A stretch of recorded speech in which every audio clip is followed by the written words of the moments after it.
Take it away. Am I taking it away this time? You are. We're live. Okay. Welcome, everyone. So today is the third episode of our live chats building up to Bill's trip to Australia and Sydney. And we have three programs running in the first 2 weeks of February. The first one being for the coaches out there in Sydney or in Australia, if they're in Sydney at the time, to upskill on their visual training and neuroscience for tennis, as well as for their junior players who are advanced level, so UTR 5.5 upwards, and also for those beginner to intermediate adults players. So welcome, Bill.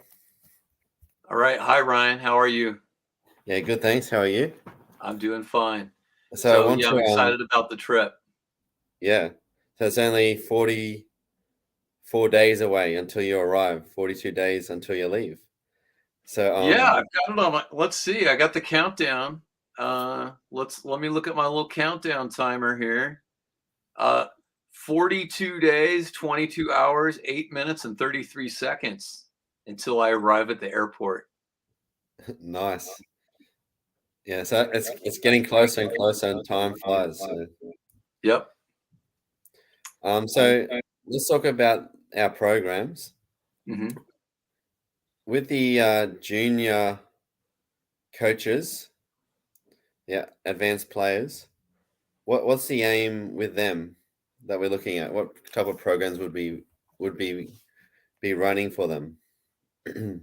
Well, I think mostly what we want to do is give some very practical, up to date, cutting edge neuroscience that is going to help facilitate faster learning, uh, better learning environment, uh, and then also unlock some of the keys to performance that players have, because sometimes they get locked up in their mind in a certain way. So um, in the last 5 or 6 years, since I've been digging a lot more into neuroscience, I've been discovering more ways to get people to shift out of sort of a subjective judgment way of thinking, or thinking too analytically about how to hit a tennis ball, or um, trying to establish step 1 2 3 in their brain, and by the time they get to 3 the ball is already gone, so they can't really execute those things, and helping people shift into a modality of thought that works better for actually performing. I think there are two quotes and I'm going to paraphrase, but Federer was asked, "How do you guys do that? How do you play like that?" And Federer said, "Well, since we've hit millions of these shots, and we've had our coaches have made, very very nuanced coaching with us. We've just very learned gradually how to do it, and none of us can explain how we do it." And then Nadal had this quote about how you have to be ready, because no two balls come the same way. So Yeah. all of our training should be about helping our players to read and react to any possible situation. So I thought Nadal did a great job of outlining how difficult it is to solve every problem on a tennis court. So with the coaches out there who might be interested in coming and doing some training with us, what would they get out of it? So they would be helping learn some skills to help their players approach, I guess, training and also the match with the right mindset and different things they could practice. But Yes. also, I was just thinking of a question: is there any kind of training around how the coach's mindset can be altered or developed before a training session, or even before a match or after a match, to help their players perform a little bit better? Absolutely, because there's this thing called projection. And so, whatever we're feeling, we tend to project that onto other people. So if we get, as coaches, if we get our minds right and we are doing everything from the coaching standpoint, in the best possible best practices, then the player has a better chance of responding to what we're doing. Um, Coaches that are not sleeping enough, coaches that are stressed out or have high expectations that are being frustrated, um, are going to find it more difficult to get things done on a tennis court. So, um, and then part of the benefit will be coaches will get to observe as I guide, some students, and then coaches will get to practice some of the practical neuroscience steps of observing behaviors in players, and then they will have tools that they didn't have before, and then that makes them more valuable. So the thing that's been very interesting to me is how much more valuable my private lessons are to people now, than they were before I started this journey. So I'm charging about twice as much now as I did 10 years ago, which is, it's above and beyond inflation. And that's just simply because, I'm effective. I'm very effective. Sometimes people are put off by my fee until after they had the first lesson.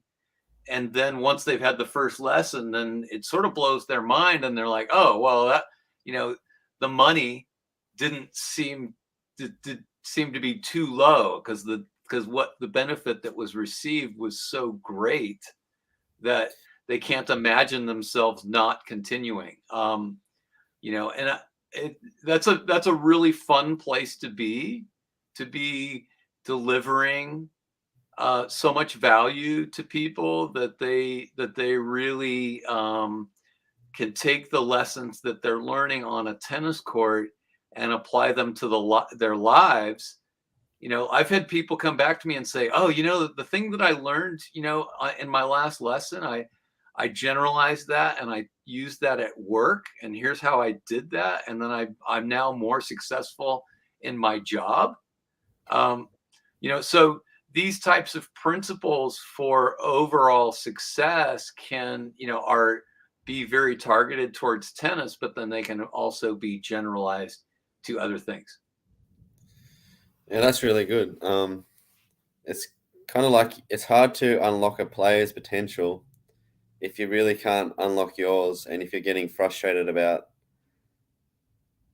knowing that you can get a player a better result, but there seems to be some kind of blockage, and often you think, subconsciously at least, that it's the player's fault, they're just not getting it, which we Mm, covered before in previous talks. And if they can just kind of like, you can see their potential, and if they can just kind of unlock the right mindset, they won't just go up 1 or 2 levels. They'll end up going 3 or 4 or 5 levels better in a short time.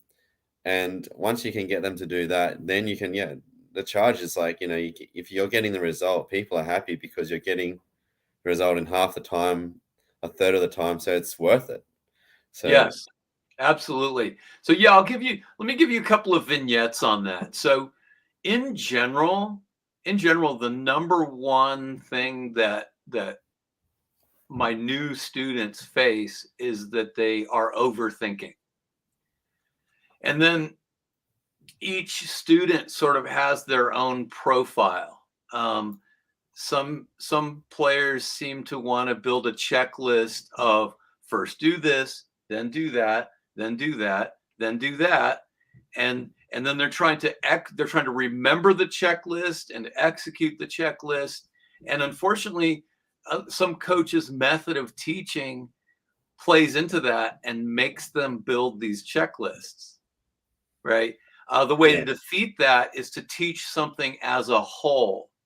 So you teach it as a whole, and then you introduce different pieces, but then you will focus on one piece at a time and not jump around and playing a game of whack-a-mole.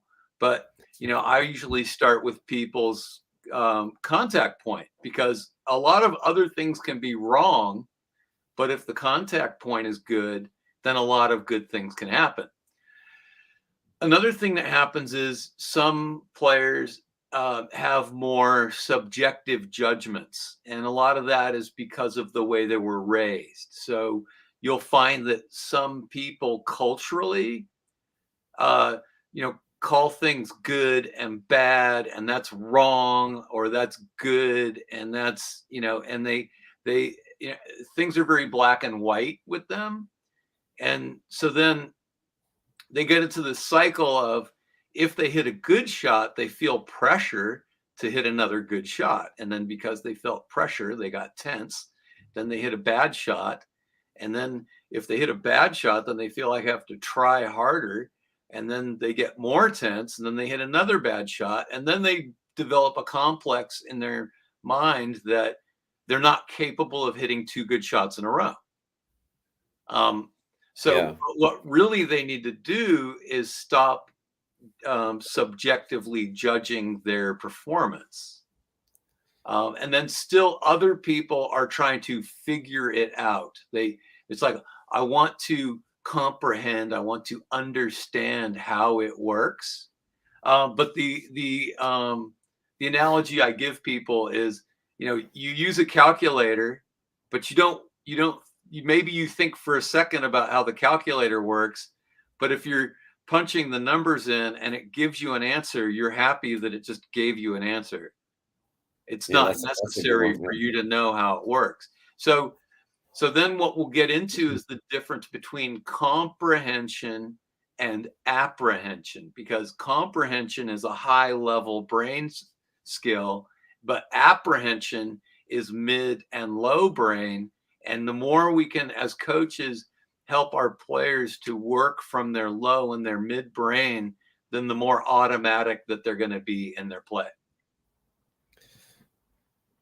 So I wanted to move on to, because we only got a few minutes left. Mm-hmm. I wanted to move on to, what type of things will you be teaching for our beginner to intermediate adults who We have might a have never played before or played a few times? How can they pick up the game quicker? Yeah, well, one of our talks is called "How Not to Lose a Tennis Match," and so because if by process of elimination, if you can stop doing the things that make you lose a tennis match, then your chances of winning the tennis match are better. I like to describe it like a boat that's leaking. So, if your boat's leaking, you better have a pretty fast engine to get you where you're going, so that you get there before you sink, right? Yeah. But if your boat doesn't sink, then you can take your time. So the first thing we want to do is we want to plug the holes in people's game, and then they're going to feel a lot more competent and confident in playing. And we're gonna use big data. So there's some really important data, but sometimes people interpret data in an inappropriate way. And what we're going to do is we're going to give some really common sense solutions to some very common problems, but common sense that's geared towards reality, not common sense that's geared towards conventional wisdom and the way people have been teaching forever. So there are going to be some surprising new things that come out of that. Like, for instance, I don't use the word consistency. And the reason I don't is because I've never once heard someone say that they were happy with their consistency.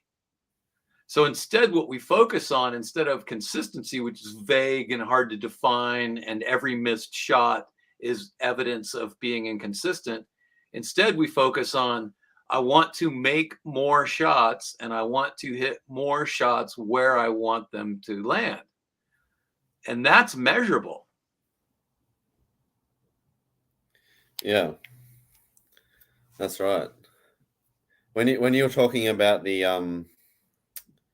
the leaking boat, it made me think of one thing when I'm teaching beginners, whether they're adults or kids, is when you hit a ball and it's a little bit further away from them, or even when it goes at them, they almost do the similar thing where they don't prepare early enough. And so when they got to travel further, they think they've got to go faster. And I like to use the analogy of, if you go to school or work and you wake up at a normal time, but if you got to get there 1 hour early, do you wake up at the same time and just go really fast and get ready? Or do you wake up 1 hour earlier? Hmm. And the same thing as preparation. You just prepare earlier, don't rush, and then they can realize they can even get those balls just Hmm. by anticipating a little earlier, even by walking to the ball and then playing like a rally, and they realize, wow, that's a lot easier than I thought.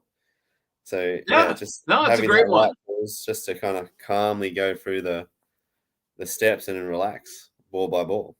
Yeah.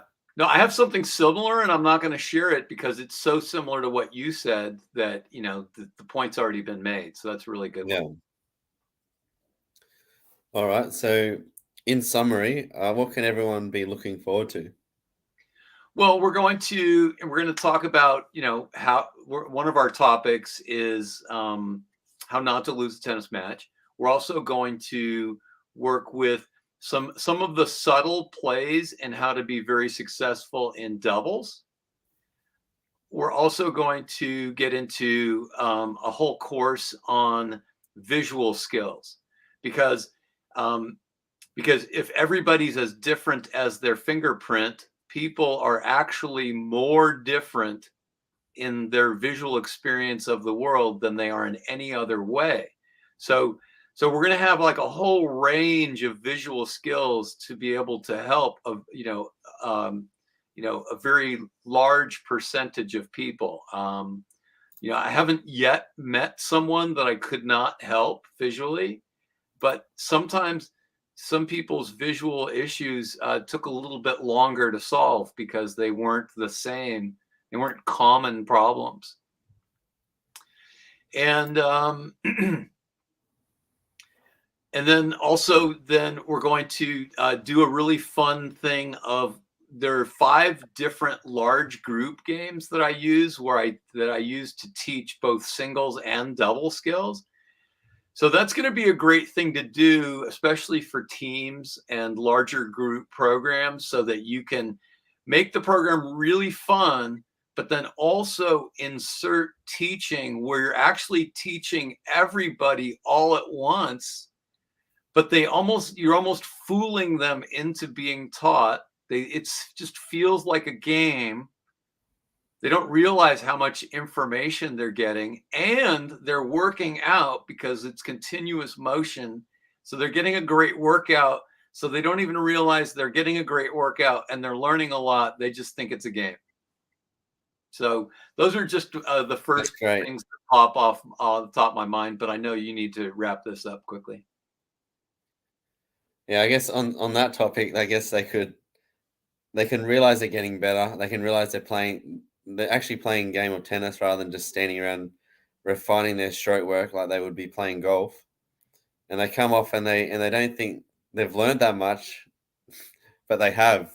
And so I guess the only complaint someone could say is you didn't give us enough instruction. And I've experienced that kind of thing in the similar scenarios. But Interesting. Well, so here's the once you thing. explain it No, to that's them, then they realize, hey, wait, that's very clever.